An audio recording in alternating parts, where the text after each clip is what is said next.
Assalamualaikum warahmatullahi wabarakatuh. Materi yang akan kita pelajari pada pertemuan hari ini adalah tentang ukuran frekuensi penyakit. Sebagaimana kita ketahui, epidemiologi adalah ilmu yang mempelajari tentang frekuensi, distribusi, dan determinan masalah kesehatan atau penyakit. Salah satu komponennya tadi yang saya sebutkan adalah frekuensi.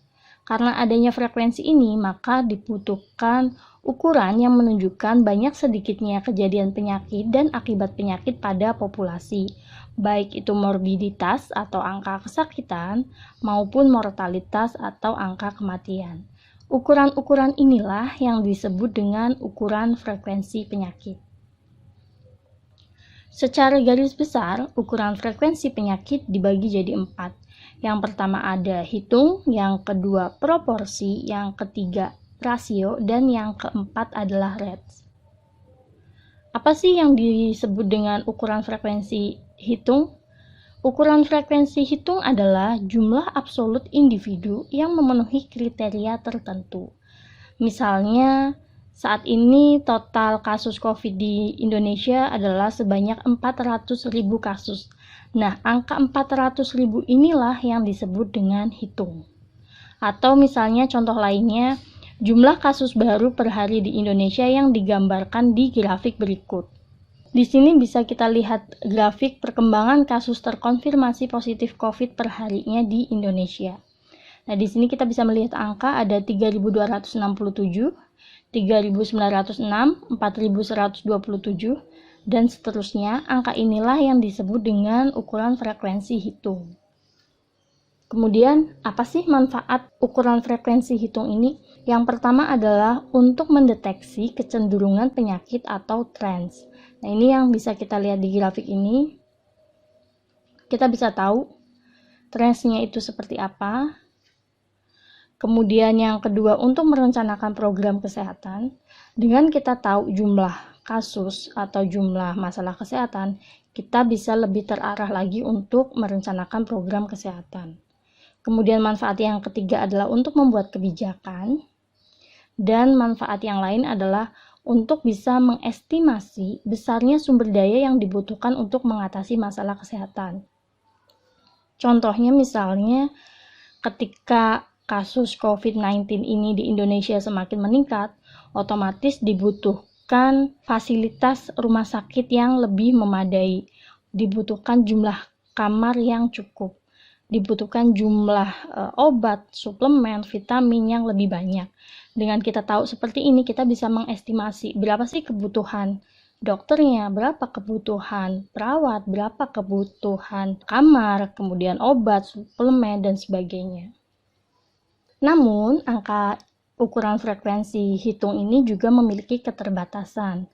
Keterbatasannya adalah angka ini tidak dapat digunakan untuk membandingkan satu populasi dengan populasi lainnya. Kenapa ukuran frekuensi hitung tidak relevan untuk membandingkan antar populasi? Contohnya, ketika di kota A jumlah kasus COVID-19-nya ada 100, tapi populasinya adalah 1000, dibandingkan dengan kota B yang jumlah kasus COVID-19-nya ada 80, tapi jumlah populasinya 200. Mungkin secara angka absolut itu jumlah kota A itu lebih besar karena tadi ada 100. Tapi sebenarnya perbandingan dengan populasinya dia jauh lebih kecil. Oleh karena itu kita nanti akan mempelajari ukuran lain yang bisa dipakai untuk membandingkan antar populasi. Ukuran frekuensi yang kedua adalah proporsi atau proportion. Apa sih yang dimaksud dengan proporsi? Proporsi adalah fraksi atau pecahan dari jumlah individu dari populasi yang memenuhi kriteria tertentu dibagi jumlah individu yang memenuhi dan tidak memenuhi kriteria tersebut. Contohnya di sini ya, kita simbolkan dengan A dibagi A plus B. Jadi yang memenuhi kriteria tertentu, misalnya saya menyebutnya jumlah kasus positif COVID, berarti A, kemudian dibagi yang memenuhi dan tidak memenuhi, jumlah kasus positif COVID dan yang negatif. Angka proporsi ini bisa digunakan dalam ukuran frekuensi penyakit ataupun paparan. Misalnya jumlah populasi 1000 dengan jumlah kasus positif COVID-19 sebanyak 40, maka proporsinya adalah 40 dibagi 1000. Jadi 0,04, atau kalau misalnya kita mau bentuk dalam bentuk persen, dikali 100% jadi 4%. Nah, ini adalah ukuran frekuensi penyakit. Kenapa penyakit? Karena di sini yang kita sebutkan adalah kasus yang positif. Ini penyakit. Kemudian contoh lain misalnya, jumlah laki-laki dalam populasi 500 dengan jumlah yang laki-laki perokok sebanyak 300, maka proporsinya adalah 300 dibagi 500. 500 ini kan terdiri dari yang perokok dan tidak perokok ya. Jadi hasilnya 0,6 atau 60%. Ukuran ini disebut ukuran frekuensi paparan. Kenapa paparan? Karena ini adalah perokok, jadi paparan. Kemudian ukuran frekuensi yang ketiga adalah rasio. Rasio adalah jumlah individu dari populasi yang memenuhi kriteria tertentu dibagi jumlah individu yang tidak memenuhi kriteria tersebut. Kalau tadi di proporsi itu kan A dibagi A plus B, jadi yang memenuhi dan yang tidak memenuhi. Tapi kalau di rasio, A dibagi B, jadi yang memenuhi kriteria dibagi yang tidak memenuhi kriteria. Angka ini juga bisa dipakai untuk ukuran frekuensi penyakit dan juga paparan. Contoh ukuran rasio misalnya, rasio antara laki-laki terhadap perempuan. Jadi, kelompok yang kedua, kelompok yang di bawah, itu bukan merupakan bagian dari kelompok yang di atas. Kemudian urban terhadap rural, kemudian muda terhadap tua. Contohnya, jumlah perempuan dalam suatu populasi adalah 600 orang dan jumlah laki-laki sebanyak 300 orang. Maka rasio perempuan dibanding laki-laki adalah 600 dibagi 300 sama dengan 2. Atau jika kita balik, rasio laki-laki dibanding perempuan adalah 300 dibagi 600, yaitu setengah. Artinya apa? Artinya jika perempuannya ada 2, laki-lakinya ada 1. Jadi jumlah perempuan lebih banyak 2 kali lipat dibandingkan laki-laki. Kalau yang rasio laki-laki dibanding perempuan berarti jumlah laki-laki setengah kalinya dari jumlah perempuan. Kalau untuk rasio perempuan dibagi laki-laki berarti jumlah perempuan 2 kali lipat dibandingkan laki-laki. Jadi jelas ya untuk rasio. Atau contoh lainnya misalnya, jumlah kematian karena COVID-19 pada laki-laki sekitar 4.095 orang. Kemudian pada perempuan ada 2.530. Ini menurut New York Health 14 April 2020. Kemudian kita pengen tahu berapa sih rasio laki-laki terhadap perempuan. Ya, jadi angka ini dibagi aja. 4.095 dibagi 2.540 sama dengan 1,61. Jadi rasio laki-laki terhadap perempuan yang meninggal karena COVID-19 adalah 1,61 kali. Kemudian contoh yang lainnya, misalnya pada suatu populasi jumlah orang yang sakit itu ada 60, kemudian yang sehat ada 240. Maka rasio sakit dibanding sehat adalah jadi 60 dibagi 240. Jadi hasilnya adalah 0,25. Artinya apa? Artinya jika orang yang sakit ada 1, maka yang sehat ada 4. Kata kunci dari rasio adalah pembilang itu tidak merupakan bagian dari penyebut. Kemudian ukuran frekuensi yang terakhir itu ada rate. Rate adalah ukuran frekuensi terjadinya peristiwa pada suatu populasi dalam waktu tertentu. Ini ada poinnya ya, dalam waktu tertentu. Jadi sebenarnya hitungan ini hampir sama dengan yang proporsi A per A plus B. Tapi perbedaannya adalah ada interval waktunya. Contohnya ini jumlah peristiwa atau jumlah angka morbiditas atau kesakitan atau angka mortalitas atau angka kematian misalnya dibagi jumlah total waktu yang dialami populasi antara periode tersebut. Nah, di sini satuannya adalah orang waktu. Jadi ada interval waktunya. Biasanya rata-rata interval waktunya adalah sekitar 1 tahun. Contohnya misalnya, terdapat 10 kematian per 1000 orang dalam setahun. Nah, kalau yang diproporsi berarti dia hanya bentuknya terdapat 10 kematian per 1000 orang. Kita tidak tahu waktunya. Tapi kalau di rate itu ada interval waktunya. Jadi, terdapat 10 kematian per 1000 orang dalam setahun. Jadi, itu perbedaannya ya. Jadi, perbedaan beberapa ukuran frekuensi akan digambarkan dalam bagian ini. Yang pertama, apakah pembilang merupakan penyebut? Jika pembilang bukan merupakan penyebut, maka disebut rasio. Jadi yang tadi A per B. Contohnya misalnya odds laki-laki perempuan. Apa sih odds? Nanti kita akan jelaskan di pembahasan berikutnya. Kemudian jika pembilang merupakan bagian dari penyebut, nah kemudian ada pertanyaan lagi, apakah ada dimensi waktu dalam penyebut? Jika tidak, maka disebut proporsi. Contohnya misalnya tadi rumusnya A dibagi A plus B. Contohnya adalah prevalensi per 1000 orang. Ini angka prevalensi ini juga akan kita bahas setelah ini. Kemudian jika ada dimensi waktunya, maka disebut rate. Contohnya adalah insidensi per 100 orang tahun. Jadi ini per tahunnya. Jadi mudah ya. Di sini jika bukan merupakan bagian dari penyebut disebutnya rasio. Jika merupakan bagian dari penyebut namun tidak ada dimensi disebut proporsi. Jika ada dimensi waktu disebut rate. Nah, tadi mungkin ada istilah odds, prevalensi, dan insidensi. Apa sih prevalensi? Prevalensi adalah perbandingan jumlah kasus pada waktu tertentu dibandingkan dengan populasi pada waktu tertentu. Prevalensi ini biasanya merujuk pada jumlah kasus, baik itu kasus baru maupun kasus lama.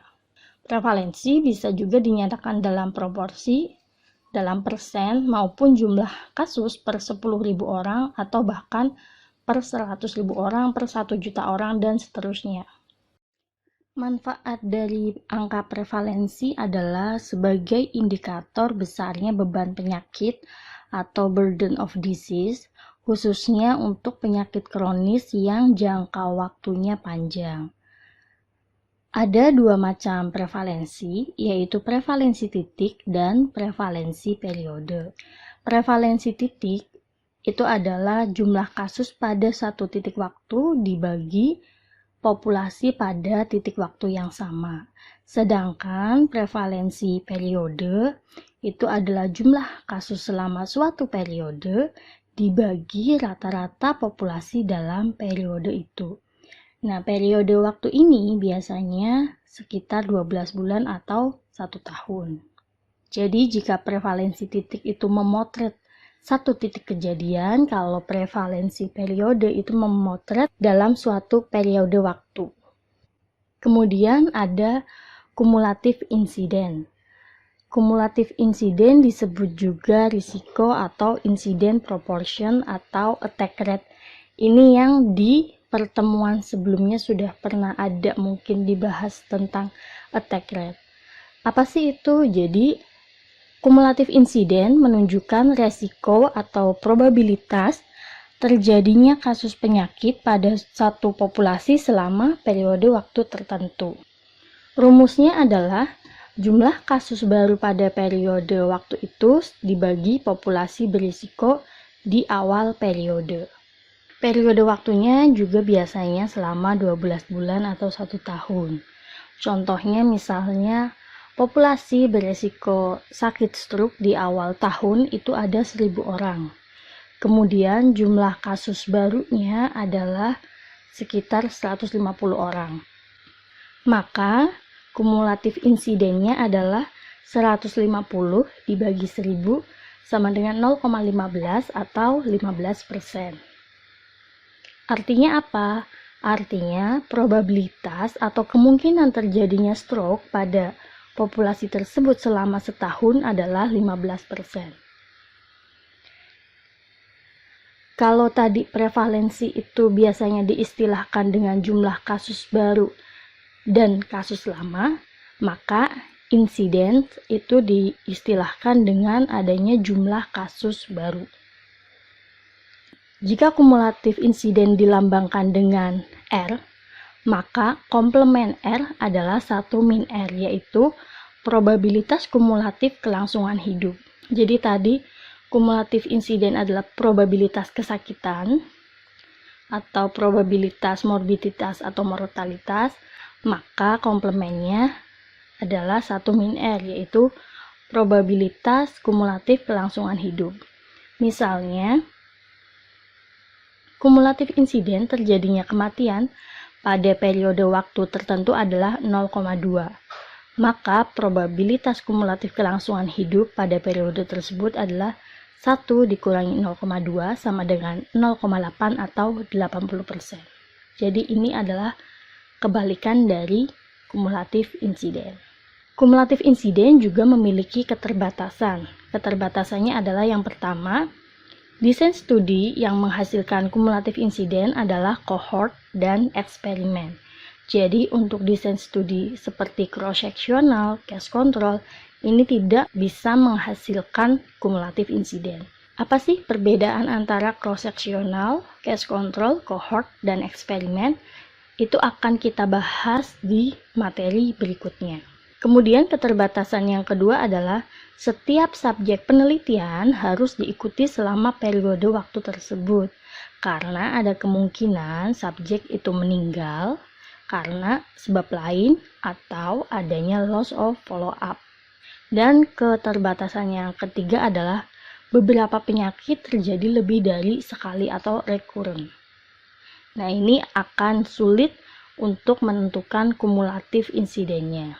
Bagian ini berisi tentang ringkasan antara perbedaan poin prevalence, period prevalence, dan kumulatif insiden. Contohnya, tanda panah ini adalah menunjukkan periode orang sakit. Misalnya di sini ada di bulan Januari, ada kasus baru yaitu 1, 2. Ini dia kasus baru dan sembuh di bulan Januari. Yang ini kasus barunya muncul di Januari dan sembuh di Februari. Yang ini kasusnya ada di Februari dan selesai dalam bulan yang sama. Ini juga sama. Ini munculnya di akhir Januari, kemudian berakhir di Februari. Ini muncul di Februari, berakhir di Maret. Ini muncul dan berakhir di Maret.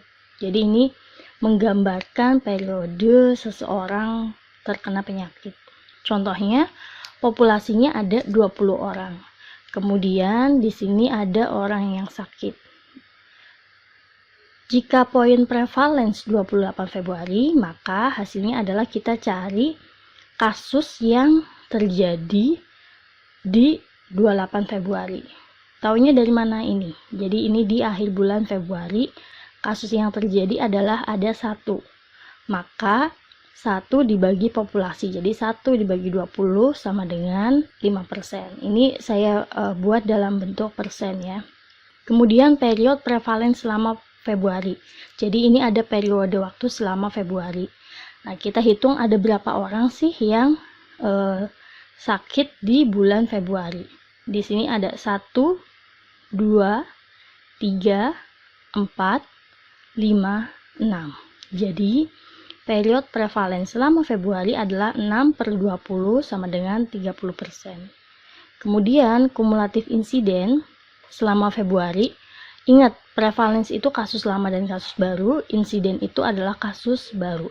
Jadi, kumulatif insiden adalah jumlah kasus baru di bulan Februari dibagi populasi. Jumlah kasus baru yang mana? Jadi yang memang dia muncul di bulan Februari. Ini namanya bukan kasus baru karena dia munculnya di Januari. Ini juga bukan kasus baru di Februari karena dia muncul pertama kali di Januari. Jadi yang kita hitung adalah 1, 2, 3, 4. Jadi yang pertama kali muncul di Februari. 1, 2, 3, 4. Berarti 4 dibagi 18 sama dengan 22,2%. Kenapa di sini adalah 18 bukan 20? Karena di bulan ini yang beresiko sakit ada 4 orang dan populasi yang tidak sakit sehingga beresiko sakit di awal Februari sebanyak 18 orang. Nah, jadi ini dikurangi 2 ini ya, karena ini sudah terhitung bukan populasi yang beresiko karena sudah sakit. Jadi dari 20 dikurangi 2 ini, sehingga yang beresiko sakit selama Februari dari 20 adalah 18 orang. Karena yang ini sedang sakit dan ini juga sedang sakit. Jadi dikurangi 2 orang ini. Kemudian ini adalah kaitan antara prevalensi dan insidensi. Prevalensi merupakan jumlah perkalian antara insidensi dikali dengan durasi. Nah, ini kita analogikan dengan sebuah bak mandi ya. Di sini ada shower yang mengeluarkan air. Ini air yang baru, berarti namanya insidensi karena kasus baru. Kemudian dari insidensi ini akan ditampung dengan jumlah kasus yang lama. Ini disebutnya prevalensi. Kemudian di sini ada tanda panah kembali lagi, yaitu rekurensi. Apa sih rekurensi? Yaitu kejadian orang yang sudah sembuh kemudian sakit kembali. Nah, rekurensi ini juga akan meningkatkan jumlah prevalensi. Kemudian di sini ada bak mandi yang terbuka. Ini menunjukkan orang yang sembuh atau meninggal. Jadi ini bisa mengurangi jumlah prevalensi. Faktor-faktor apa sih yang mempengaruhi jumlah prevalensi? Di sini ada faktor yang bisa meningkatkan maupun bisa menurunkan jumlah prevalensi. Yang meningkatkan, yang pertama adalah imigrasi kasus sakit. Jadi ketika ada orang dari populasi lain atau dari kota lain masuk ke daerah kita, maka ketika orang itu sakit akan meningkatkan jumlah prevalensi. Kemudian emigrasi orang sehat, jadi di populasi kita misalnya yang sedang dihitung prevalensinya, orang yang sehat itu banyak yang pergi ke kota yang lain, sehingga otomatis jumlah populasi yang sehat akan berkurang. Nah, ini akan meningkatkan prevalensi. Kemudian durasi penyakit yang makin panjang karena pengobatan atau penyembuhan. Karena tadi ya, prevalensi sama dengan insidensi kali durasi. Jadi kalau durasinya makin panjang, maka prevalensinya juga makin besar. Dan yang terakhir yang bisa meningkatkan prevalensi adalah peningkatan insidensi. Jadi jumlah kasus yang baru banyak, otomatis jumlah kasus lama dan baru atau prevalensi juga akan meningkat. Sedangkan faktor yang bisa menurunkan prevalensi adalah yang pertama, imigrasi orang yang sehat. Jadi kebalikannya ya. Jadi banyak orang dari kota lain atau dari populasi lain datang ke populasi kita.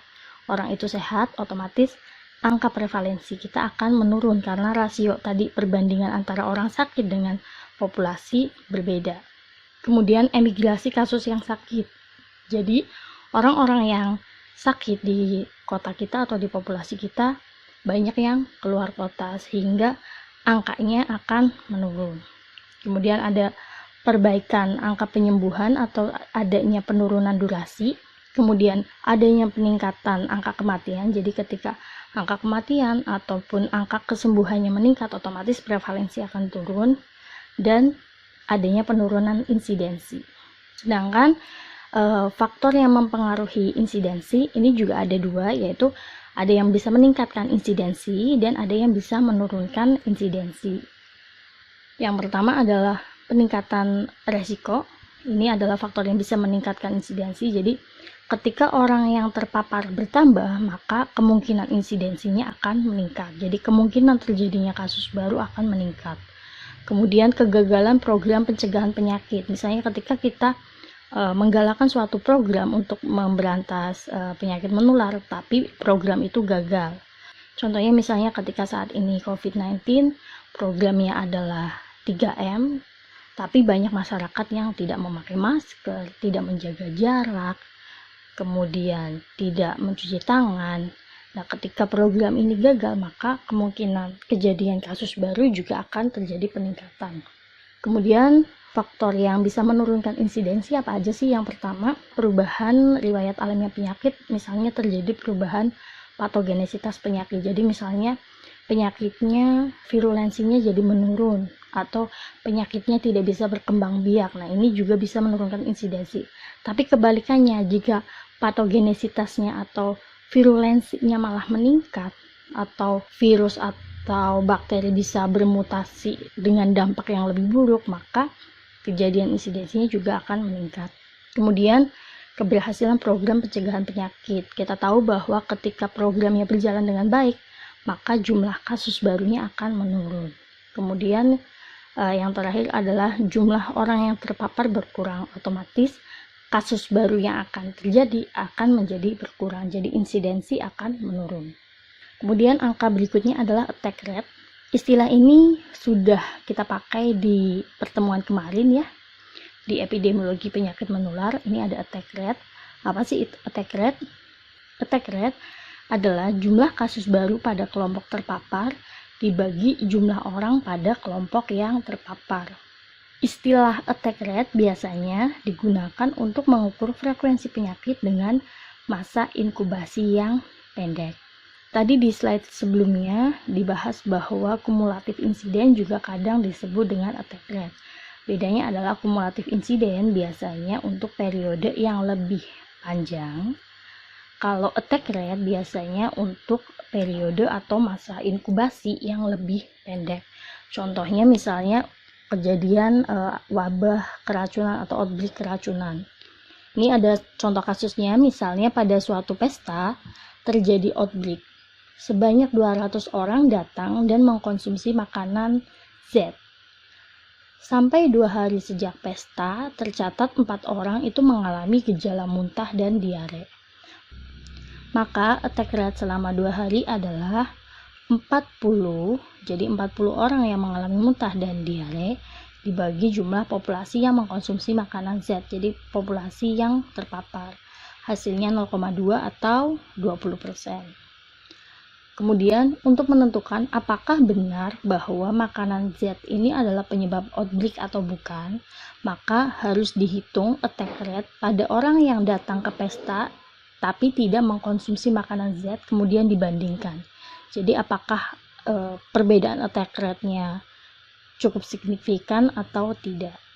Jenis attack rate itu ada 3. Yang pertama specific attack rate, food specific attack rate, dan secondary attack rate. Apa sih specific attack rate?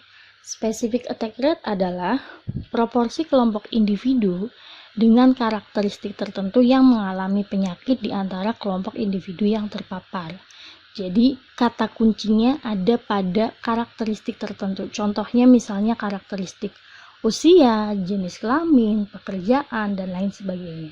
Kemudian food specific attack rate adalah specific attack rate, tapi paparannya adalah jenis makanan tertentu. Jadi fokus pada makanan. Kemudian yang ketiga, secondary attack rate adalah jumlah kasus baru di antara kontak kasus primer dibagi jumlah kontak kasus primer. Jadi jumlah kasus yang memang dia kontak dengan orang yang sakit pertama kali. Ini disebut secondary attack rate.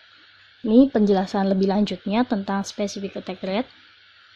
Contohnya misalnya di kota A kasus baru COVID-19 hari ini adalah 100 orang. Jadi ada 60 laki-laki yang positif, 40 perempuan yang positif. Kemudian populasi yang terpapar ada 1000 orang. Maka berapa specific attack rate berdasarkan jenis kelamin. Jadi tadi ya ada kriteria tertentu. Nah, di sini kriterianya apa? Adalah jenis kelamin. Maka specific attack rate COVID pada laki-laki adalah 60 dibagi 1000 sama dengan 0,06 atau 6%. Dan specific attack rate pada perempuan adalah 40 dibagi 1000 sama dengan 0,04 atau 4%. Artinya apa? Artinya adalah risiko terjadinya COVID-19 pada laki-laki sebanyak 6%, sedangkan resiko terjadinya COVID-19 pada perempuan adalah sebanyak 4% pada populasi yang terpapar. Ini adalah angka contoh ya. Kemudian yang kedua adalah food specific attack rate. Ini contohnya, misalnya dalam suatu pesta itu ada disediakan beberapa makanan. Ada gulai, nasi, teh, dan orek. Kemudian kita lihat nih, dari orang yang mengkonsumsi ini, berapa sih yang sakit, berapa sih yang masih sehat, kemudian totalnya berapa. Kemudian dari orang yang tidak mengkonsumsi ini, berapa sih yang sakit, berapa sih yang sehat, totalnya berapa. Nah, di sini ada AR atau attack rate ya. Hasil 0,79 ini dari mana? Dari pembagian antara jumlah orang yang sakit dibagi populasi. Jadi 55 dibagi 70 hasilnya 0,79. Ini juga sama. 26 dibagi 48 hasilnya 0,54 dan seterusnya. Kemudian kita bandingkan juga dengan jumlah orang yang tidak terpapar. Karena biasanya kan di suatu pesta itu orang biasanya mengkonsumsi banyak makanan. Nah, kemudian kita cari nih orang yang tidak mengkonsumsi makanan ini, tapi dia juga mengalami gejala seperti muntah atau diare. Kemudian kita hitung attack rate-nya. Misalnya 0,17 ini dari mana? Dari jumlah orang yang sakit dibagi total. Hasilnya 0,17. Ini 0,59 juga sama. Jumlah orang yang sakit, jadi pada kelompok orang yang tidak terpapar ya, pada kelompok orang yang tidak makan nasi ternyata ada nih 19 sakit dibagi total orang yang tidak mengkonsumsi, dan seterusnya sama. Kemudian kita hitung juga, ini adalah risk difference atau selisih dari attack rate si kelompok terpapar dengan attack rate si kelompok tidak terpapar. Hasilnya adalah 0,79 dikurangi 0,17 sama dengan 0,62. Ini juga sama, 0,54 dikurangi 0,59 sama dengan minus 0,05 dan seterusnya. Kemudian kita hitung relatif risknya. Rumusnya bagaimana? Rumusnya adalah A, ini sel A ya, A dibagi A plus B bagi total, dibagi lagi dengan C dibagi C plus D. Jadi misalnya untuk yang 4,71 ini hasilnya adalah 55/70 dibagi 2/12, hasilnya 4,71. Ini juga sama dan seterusnya. Kemudian kita bandingkan hasil ini, maka kita bisa lihat bahwa pada pesta ini orang yang tadi mengalami muntah dan diare disebabkan karena dia mengkonsumsi gulai dan orek. Kemudian yang ketiga ada secondary attack rate. Contohnya, di kota A dengan jumlah penduduk 1000 terjadi kasus baru COVID-19 sebanyak 20 orang dari 15 rumah tangga. Jadi dari 15 rumah tangga ada 20 orang nih yang sakit. Mungkin ada di satu rumah tangga ada 2 orang yang sakit, ada 3 orang yang sakit. Nah, kasus COVID yang pertama kali terjadi disebut kasus primer. Jadi 20 orang ini kita sebut kasus primer karena dia pertama kali sakit. Kemudian kita hitung attack rate-nya. Ini attack rate keseluruhan berarti 20 dibagi 1000 sama dengan 0,02 atau 2%. Setelah satu masa inkubasi, jadi selama satu periode inkubasi dari COVID-19, muncullah orang yang sakit lagi. Jadi kasus barunya ada 30 orang yang sakit. Dari 15 rumah tangga tersebut juga positif COVID. Jadi 30 orang ini asalnya juga dari rumah tangga yang sama dengan kasus primer tadi. Apabila jumlah anggota dari 15 rumah tangga tersebut 75 orang, jadi kita fokus di populasi untuk secondary attack rate itu adalah pada populasi yang terpapar dengan kasus primer. Jadi kita fokus pada 15 rumah tangga ini di mana terdiri dari 75 orang. Maka kita bisa menghitung secondary attack rate. Jadi, jumlah kontak kasus primer adalah 75 dikurangi 20. Jadi yang kontak itu kan ada 75 rumah tangga, kemudian yang kontak berarti dikurangi orang yang positif. Jadi yang kontak dengan kasus primer ada 55. Maka secondary attack rate-nya adalah jumlah orang yang sakit pada periode setelah satu masa inkubasi tadi, kasus kedua istilahnya 30 dibagi jumlah yang terpapar kasus primer 55 sama dengan 0,54 atau 54%. Kemudian di bagian yang pertama juga ada istilah odds. Apa sih itu odds? Odds adalah perbandingan antara dua probabilitas peristiwa yang berkebalikan atau probabilitas terjadi versus tidak terjadi. Contohnya P dibagi 1 min P atau risiko dibagi 1 min risiko. Jadi ini adalah kebalikannya. Misalnya, populasi berisiko stroke sebanyak 1000 orang dan jumlah kasus baru dalam setahun adalah 200 orang. Maka risiko atau probabilitas terjadinya stroke adalah 200 dibagi 1000 sama dengan 0,2. Kemudian kita bisa menghitung berapa sih odds-nya? Odds-nya berarti 0,2 dibagi 1 min 0,2 atau 0,2 dibagi 0,8. Hasilnya adalah 0,25. Angka ini menunjukkan bahwa perbandingan antara orang yang sakit stroke dengan yang tidak adalah 0,25 atau misalnya ada 1 orang yang sakit stroke dibanding 4 orang yang sehat. Kemudian ada lagi istilah namanya incidence rate. Incidence rate adalah jumlah kasus baru dalam suatu periode dibagi jumlah waktu orang beresiko dalam populasi.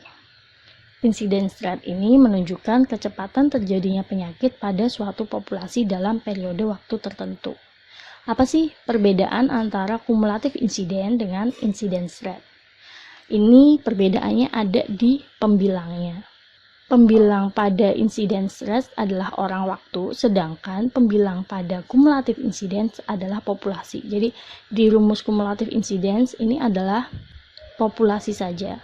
Sedangkan di rumus incidence rate ini adalah orang waktu.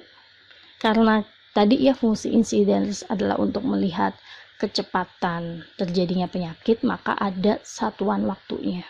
Berbeda dengan kumulatif insiden. Ini adalah contoh untuk menghitung insiden rate. Ini contohnya ada 5 orang. Kita sebut saja A, B, C, D, dan E. Kemudian ini adalah waktu berisiko. Jadi ini contohnya dalam tahun. Ini tahun pertama, tahun kedua, tahun ketiga, dan seterusnya. Di sini ada X, O, dan Z. X itu adalah terjadinya kasus, O itu ternyata si subjek ini hilang ketika follow up, jadi selama periode pengamatan kita orang ini udah nggak ada kabarnya. Jadi kita simbolkan dengan O. Kemudian Z ini adalah meninggal. Nah, kita hitung orang waktunya. Jadi si A ini adalah ada 1, 2, 3. Jadi 3 orang waktunya ya. Kemudian B itu adalah 1, 2, 3 sama ini 3. C itu 1, 2, 3, 4, 5. D itu dari awal sakit sampai meninggal 1, 2, 3, 4. Kemudian E itu 1, 2. Nah, kemudian kita bisa menghitung insiden rate-nya, berarti jumlah kasus baru ini 1, 2 dibagi total orang waktu. Ini di total 17. Jadi 2 per 17 sama dengan 0,1176 orang per tahun. Atau kita bulatkan supaya mudah, misalnya kita kali 1000. Jadi ada 117,64 per 1000 orang tahun. Jadi ini menunjukkan kecepatan terjadinya penyakit. Dalam 1 tahun, pada 1000 orang, kecepatan terjadinya penyakit adalah 117,64. Kemudian ini adalah resume dari perbedaan beberapa ukuran frekuensi penyakit. Tadi ada cumulative incidence, kemudian secondary attack rate, incident rate, point prevalence, dan period prevalence. Untuk pembilangnya, cumulative incident itu adalah jumlah kasus baru selama periode waktu. Secondary attack rate adalah jumlah kasus baru di antara kontak primer. Jadi ini kata kuncinya ya, kasus baru tapi yang kontak dengan kasus yang pertama atau kasus primer. Kemudian jika incident rate, jumlah kasus baru selama suatu periode waktu, ini sama ya pembilangnya dengan cumulative incident. Kemudian point prevalence adalah jumlah kasus baru dan lama pada titik waktu tertentu. Jadi jumlah kasusnya nggak cuma baru saja, tapi kasus lama juga dan hanya pada satu waktu. Kalau period prevalence, jumlah kasus baru dan lama pada periode waktu tertentu. Jadi perbedaan point prevalence dan period prevalence ada di kata kuncinya ini. Ini di titik atau satu waktu, ini di suatu periode. Kemudian untuk penyebut, cumulative incident itu populasi pada awal periode waktu ini. Untuk secondary attack rate adalah jumlah total kontak primer. Jadi jumlah orang yang kontak atau berhubungan dengan kasus yang pertama. Untuk incident rate adalah jumlah orang waktu pengamatan atau rata-rata populasi selama periode waktu. Kemudian untuk point prevalence adalah populasi pada titik waktu yang sama, dan untuk period prevalence adalah populasi rata-rata atau tengah periode waktu. Di incident rate kata kuncinya adalah orang waktu ya. Jadi yang tadi kita hitung orangnya berapa, lama dia sakitnya berapa, itu yang kita hitung. Nah, indikator atau manfaatnya apa sih? Kalau cumulative incident itu indikatornya adalah untuk mengetahui resiko orang mengalami penyakit tersebut. Kemudian secondary attack rate adalah resiko penularannya, karena ini penularan, jadi resiko penularan. Incident rate adalah kecepatan terjadinya penyakit, apakah penyakit ini terjadinya cepat atau tidak. Kemudian point prevalence dan period prevalence itu adalah untuk mengukur beban penyakit atau burden of disease. Semuanya hampir sama, jadi rentangnya dari 0 sampai 1 kecuali incident rate. Karena ini kecepatan, jadi rentangnya adalah 0 sampai tidak terhingga. Oke, sekian materi tentang ukuran frekuensi penyakit. Saya akhiri. Wassalamualaikum warahmatullahi wabarakatuh.